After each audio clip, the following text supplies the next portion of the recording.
বিভিন্ন প্রেক্ষাপটে ঘন ঘন শিক্ষাক্রম পরিবর্তন, বিপুল বাজেট বরাদ্দ আর নানা পরিকল্পনার পরও দেশে শিক্ষার মান প্রশ্নবিদ্ধ। নতুন সরকারের সামনে শিক্ষা খাত নিয়ে চ্যালেঞ্জ অনেক। তবে সংকট কাটিয়ে শিক্ষা ব্যবস্থাকে সময়োপযোগী, মানসম্মত ও জবাবদিহিমূলক কাঠামোর মধ্যে আনার লক্ষ্য নিয়ে এগিয়ে যাওয়ার কথা বলছেন নতুন সরকারের মন্ত্রীরা। রোববার সকালে সচিবালয়ে বাংলাদেশ শিক্ষক কর্মচারী ঐক্যজোটের নেতাদের সঙ্গে বৈঠক করেন শিক্ষামন্ত্রী ও প্রতিমন্ত্রী।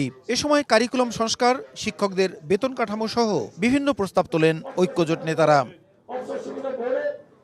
শিক্ষা খাতকে দুর্নীতি ও দলীয় প্রভাবমুক্ত রাখার প্রতিশ্রুতি দিয়ে শিক্ষা প্রতিমন্ত্রী ববি হাজ্জাজ বলেন, সব শিক্ষাক্রমকে এক ছাতার আওতায় আনা হবে।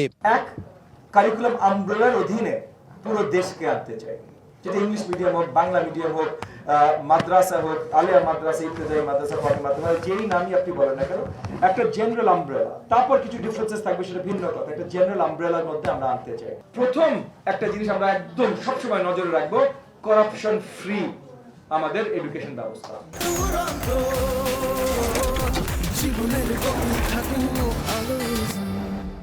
শিক্ষার আর কোনো দাবি নিয়ে কখনো মন্ত্রণালয়ে আসতে হবে না মন্তব্য করে শিক্ষামন্ত্রী এহসানুল হক মিলন বলেন, শিক্ষক কর্মচারীদের বেতন স্কেল সহ সব ন্যায্য দাবি প্রধানমন্ত্রীর কাছে উপস্থাপন করা হবে। আপনাদের দাবি মাননীয় প্রধানমন্ত্রীর কাছে উত্থাপন করা হবে, যেহেতু এটা নতুন বাজেট না। তারপরে এগুলি ফাংশনাল করতে সময়ও লাগবে, তবুও আমরা আপনার প্রস্তাব মাননীয় প্রধানমন্ত্রীর কাছে উত্থাপন করব। এদিকে শিক্ষামন্ত্রীর সঙ্গে দেখা করে উপাচার্যের পদ থেকে অব্যাহতি চেয়ে রাষ্ট্রপতি বরাবর আবেদন জমা দিয়েছেন ঢাকা বিশ্ববিদ্যালয়ের উপাচার্য অধ্যাপক ডক্টর নিয়াজ আহমেদ খান। প্রসূন আশিস, সময় সংবাদ, ঢাকা।